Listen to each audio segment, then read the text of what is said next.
We need new horsepower. The words hit the conference room like a sledgehammer. I sat at the end of the polished table, my coffee growing cold as the board chairman's voice echoed off the glass walls. 18 years with Gravora Group, and this was how it ended. My name is Walter Briggs. I am 58 years old, and until that moment, I was Senior Vice President of Operations for one of Houston's most reliable logistics companies. I had built their route network from scratch, saved 3 major accounts during the 2008 recession, and guided them through another downturn in 2020 without laying off a single driver. I thought that counted for something. We are bringing in someone with a fresh outlook, the chairman continued, not meeting my eyes. Someone who understands modern business dynamics. I knew exactly who that someone was. Chase Langford, 33 years old, married to the chief executive officer's daughter with a background in lifestyle marketing and zero experience in logistics. I had heard the whispers for months. The family dinners where business was discussed. The golf outings where decisions were made before they ever reached the boardroom. I folded my hands on the table and waited. No point in arguing. No point in listing my accomplishments or the contracts I had personally managed. The decision was already made, probably weeks ago. Walter, we appreciate everything you have done for Gravora Group, the chief executive officer said, finally looking in my direction. His voice carried the practiced tone of someone who had rehearsed this conversation. Your dedication has been noted. Noted. 18 years reduced to a single word. The meeting continued for another 20 minutes. They discussed transition plans, my replacement timeline, and the farewell gathering they would host. I listened without speaking, my mind already elsewhere. In my jacket pocket, I felt the edge of a business card I had been carrying for 3 months, a card that might change everything. After the meeting, I walked back to my office and began packing my personal items. The farewell gathering was scheduled for the following Friday, just enough time for Chase to shadow me and learn the basics of what I had spent nearly 2 decades perfecting. As I placed my coffee mug in the cardboard box, my phone buzzed. A text from my daughter, Catherine. How did the board meeting go, Dad? I stared at the message for a long moment, then typed back, big changes coming. I did not tell her I had just been forced into early retirement. I did not tell her that my replacement was a 30-something with connections but no experience. I would save that conversation for later when I'd figured out my next move. The business card in my pocket felt heavier now. It belonged to someone who had reached out months ago, someone who understood the value of long-term relationships in this industry, someone who might be very interested in what I had to offer. The next morning, I sat in my office earlier than usual, watching the sunrise paint the Houston skyline orange and gold. I had been coming to this same office since 2007, back when Gravora Group was a mid-size operation struggling to compete with the major players. I helped change that. I remembered my first major victory, the Petromax Industries contract, a $120 million deal that everyone said we were too small to handle. I spent 6 months building relationships with their procurement team, learning their delivery requirements and designing a route system that cut their costs by 15%. When we landed that contract, the chief executive officer called me into his office and shook my hand. Walter, you just saved this company, he had said. That was back when he still remembered my contributions. Over the years, I had built something solid here. Real relationships with drivers who trusted me, clients who respected our reliability, and vendors who knew a handshake with Walter Briggs was as good as any contract. I had missed family dinners to handle crisis shipments. I had worked through weekends to resolve route conflicts. I had even mortgaged my house to help cover payroll during the lean months of 2009. But somewhere along the way, things shifted. The chief executive officer's son-in-law started showing up to client meetings. Chase would sit in the corner, taking notes on his phone, asking questions that showed he fundamentally misunderstood our business model. The clients were polite, but I could see the confusion in their eyes. Why was this kid here? The warning signs had been building for months. My input was requested less frequently in strategic meetings. Budget decisions that used to require my approval were suddenly handled by the finance team. When I raised concerns about a proposed route change that would impact our largest client, I was told my perspective was valuable but perhaps too focused on the past. 3 months ago, everything became clear. I was reviewing our quarterly client satisfaction reports when Alyssa Cormack from Petromax Industries called my direct line. Alyssa had been my primary contact there for 8 years, and I considered her both a professional ally and a friend. "Walter, I need to ask you something off the record," she had said. "Are there changes coming at Gravora Group? Some of our executives are hearing rumors about new leadership in operations." I had been honest with her. Nothing official yet, but there might be some transitions in the works. "I see," she had said quietly. Then she had given me her personal business card. "If anything changes, call me. The relationship we have built is too important to lose." I had thanked her and tucked the card in my wallet, not thinking much of it at the time.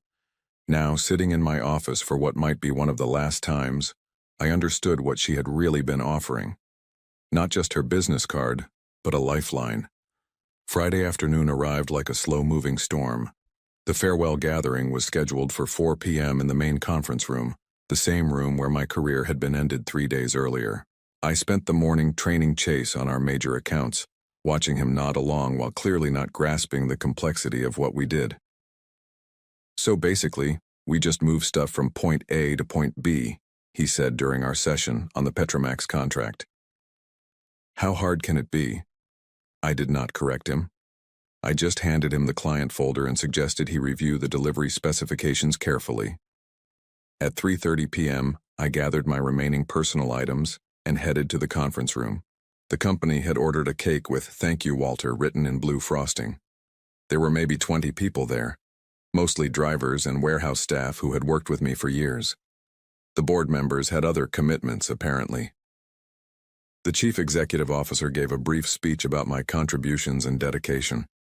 He mentioned my years of service and wished me well in my future endeavors. When he finished, Chase stepped forward. "I just want to say," Chase began, that familiar smirk creeping across his face, "that Walter has done great work here. But business evolves, you know. We need new energy, new ideas. Your time is over, old man, but do not worry. I will take good care of everything you built." The room fell silent. A few of the drivers shifted uncomfortably. One of the warehouse supervisors actually looked away. I felt something inside me go very quiet and very still. I did not react. I did not argue. I simply stood up, shook hands with the people who mattered, and walked out with my cardboard box. In the parking lot, I sat in my truck for a long time, not starting the engine. The sun was setting behind the office building, casting long shadows across the asphalt. I thought about 18 years of early mornings and late nights. I thought about the clients who trusted me and the employees who depended on me. I thought about Chase's smirk and his casual dismissal of everything I had accomplished. Then I pulled out my phone and found Alyssa Cormack's business card. She answered on the second ring. "Walter, I was wondering when you would call." "The board made their move," I said simply. "I heard. Chase Langford, right? The son-in-law with the marketing background?" "That is right." There was a pause. Then Alyssa said, "Walter, I think it is time we had a conversation. Are you free for dinner tomorrow?" I started my truck and pulled out of the Gravora Group parking lot for the last time as an employee. "I will be there," I said. As I drove home, I felt something I had not experienced in months. Not anger, not bitterness, but clarity. The game was just beginning. Saturday evening, I met Alyssa at a quiet steakhouse on the west side of Houston. She had chosen a corner booth away from the main dining area, and I understood why when she opened her leather portfolio and spread several documents across the table. "Before we talk business, I want you to know how sorry I am about what happened," she said. 18 years of partnership, and they replace you with someone who asked me last week if we needed our chemicals delivered in refrigerated trucks. I almost smiled at that. "He asked you about refrigerated trucks for industrial lubricants?"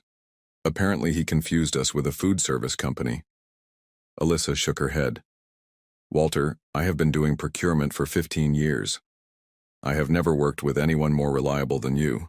When you say a delivery will arrive at 2 p.m. on Tuesday, it arrives at 2 p.m. on Tuesday. She pulled out a contract summary. This is our current agreement with Gravora Group. $120 million over 3 years, renewable. It represents about 40% of their total revenue. I knew those numbers by heart. It does. Here is what Chase does not understand, she continued. This contract exists because of relationships, not just competitive pricing. When we had the pipeline incident in 2018 and needed emergency chemical deliveries, you personally drove out to our facility at midnight to coordinate the response.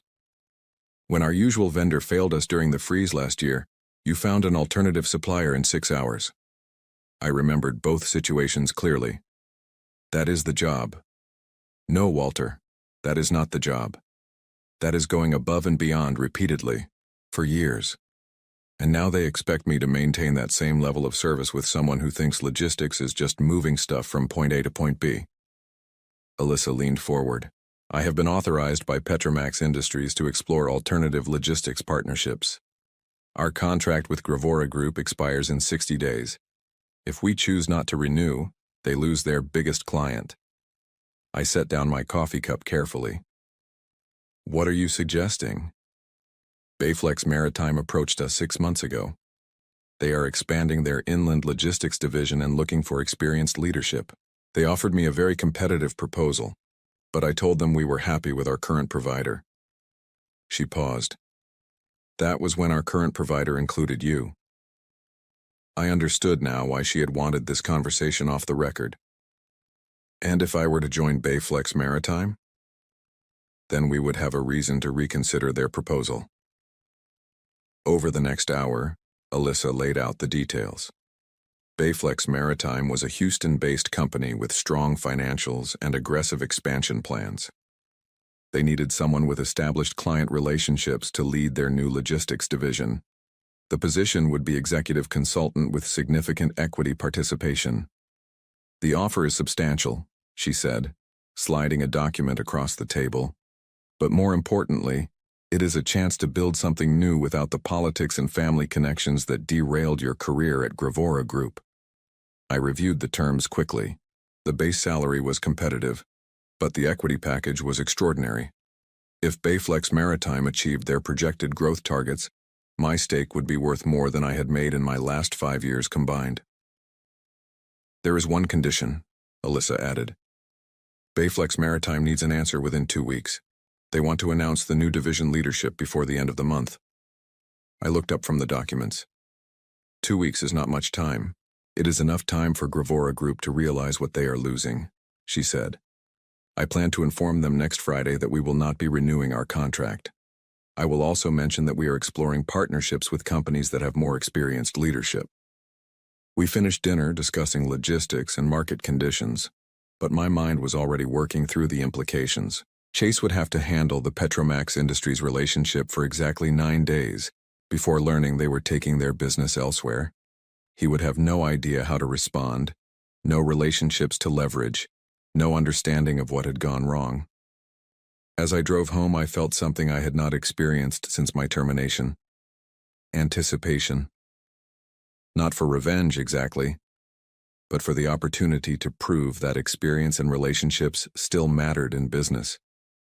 I had 48 hours to make my decision, but honestly, I had already decided the moment Chase called me an old man whose time was over. Monday morning, I called Bayflex Maritime and arranged a meeting with their executive team. The company headquarters was located in a modern office complex near the ship channel, and as I walked through their lobby, I could see why Alyssa had been impressed with their proposal. The chief executive officer, Victoria Henley, was a former ExxonMobil executive who understood the energy logistics business inside and out. She had founded Bayflex Maritime 5 years earlier, with backing from private equity investors, and they had grown rapidly by focusing on specialized chemical and petroleum transport. Walter, your reputation precedes you, Victoria said as we sat down in her office. I have heard nothing but positive feedback about your work at Gravora Group. The Petromax Industries relationship alone is worth more than most companies generate in total revenue. I appreciated her directness. Alyssa Cormack suggested you might be interested in expanding into inland logistics. More than interested. We have been planning this expansion for 18 months, but we needed the right person to lead it. Someone with established relationships and proven results. She leaned back in her chair. What Alyssa may not have mentioned is that we have been watching Gravora Group's performance closely. Their client retention has declined significantly over the past year. This was news to me. I was not aware of any major client losses. 3 accounts terminated their contracts in the last 6 months. All cited concerns about service reliability and communication issues. The board has been scrambling to maintain revenue, which is probably why they made the changes they did. Victoria pulled out a folder. We did some research after Alyssa contacted us. Gravora Group's financial position is not as stable as it appears. They have been using short-term credit lines to cover operational costs, and their debt-to-equity ratio has increased substantially. I studied the documents she provided. The financial analysis showed a company under pressure, making desperate moves to cut costs and attract new investment. Replacing experienced leadership with family connections was starting to make sense from their perspective, even if it was strategically short-sighted. How did you obtain this information? I asked. Public filings mostly, plus industry contacts who have been watching their performance. Victoria smiled. The logistics business is smaller than people think. Word travels fast when a company starts struggling. She explained that Bayflex Maritime had been positioning themselves to acquire distressed competitors, but the opportunity to hire experienced leadership and attract their client base was even more appealing. If I joined their team and brought the Petromax Industries contract with me, it would accelerate their growth plans by years. There is something else you should know, Victoria said.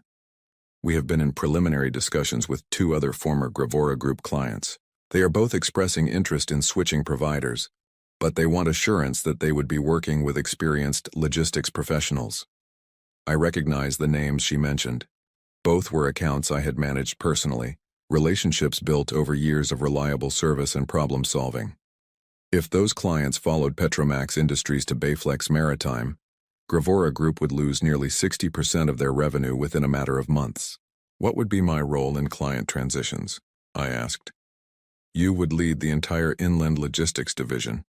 Full operational authority, equity participation, and complete independence to build the team you need. Victoria paused. The only requirement is that you maintain the service standards that made you successful at Gravora Group. As I drove back home, I understood that this was about more than just my career transition. Gravora Group had made a fundamental miscalculation. They had assumed their client relationships were tied to the company, rather than the individual who had built and maintained those relationships. They were about to learn how wrong they had been. Tuesday morning, I signed the contract with Bayflex Maritime. Victoria Henley handled the paperwork personally, and we agreed that my official start date would be the following Monday. That gave us exactly 1 week to coordinate the client transitions and prepare for what was coming. My first call was to Alyssa Cormack. It is done, I said simply. Excellent. I will be meeting with Chase Langford on Friday to discuss the contract renewal. Should be an interesting conversation. What will you tell him? The truth. That Petromax Industries has decided to explore alternative logistics partnerships, and we will not be renewing our agreement with Gravora Group when it expires next month. I could picture Chase's reaction.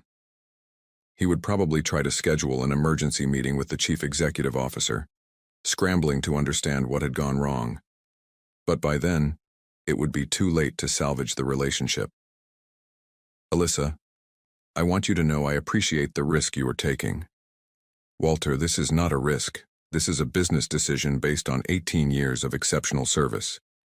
Petromax Industries needs reliable logistics partners, and you represent reliability. Wednesday and Thursday I worked quietly from home, developing transition plans and reviewing client files. Victoria had provided me with detailed information about Bayflex Maritime's capabilities, and I was impressed with their infrastructure and technological systems. In many ways, they were better positioned than Gravora Group to handle complex logistics requirements. Thursday evening, my phone rang. The caller identification showed Gravora Group's main number. Walter, this is James from the Chief Executive Officer's office. Mr. Davidson would like to schedule a meeting with you tomorrow morning. Would 9 a.m. work? I almost laughed. What does he want to discuss? He did not provide details, but he mentioned it was regarding client relationships and transition planning. Tell Mr. Davidson I am no longer available for transition planning. My employment with Gravora Group ended last Friday. Sir, I think there may be some misunderstanding. This would be a paid consultation. There is no misunderstanding, James. Have a good evening. Friday morning, while I was reviewing contracts at Bayflex Maritime's offices, Victoria knocked on my door. You might want to see this, she said, handing me her phone. It was a news alert from the Houston Business Journal. Gravora Group loses major client. Stock drops 15%. The article was brief but accurate. Petromax Industries had announced they were terminating their logistics contract with Gravora Group, citing strategic realignment with a new service provider. The stock market had responded immediately, driving share prices down in heavy trading. How did the media find out so quickly? I asked. Petromax Industries is publicly traded. They had to file a disclosure about the contract termination.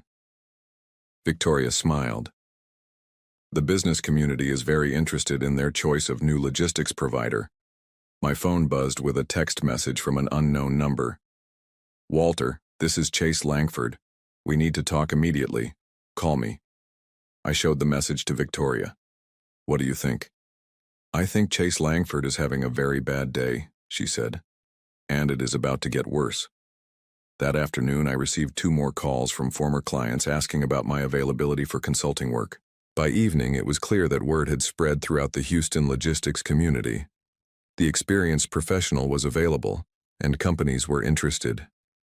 I did not call Chase Langford back. I did not contact Gravora Group's executive team. I did not gloat or make public statements about my transition. I just answered the phone when it rang and scheduled meetings with prospective clients. The market would handle the rest. 3 weeks later, I was sitting in my new office at Bayflex Maritime when Victoria knocked on my door with a newspaper folded under her arm.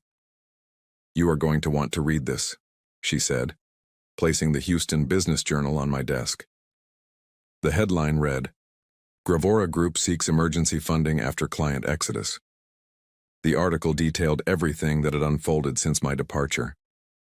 Petromax Industries had been the first to leave, followed within days by Morrison Chemical and Gulf States Energy.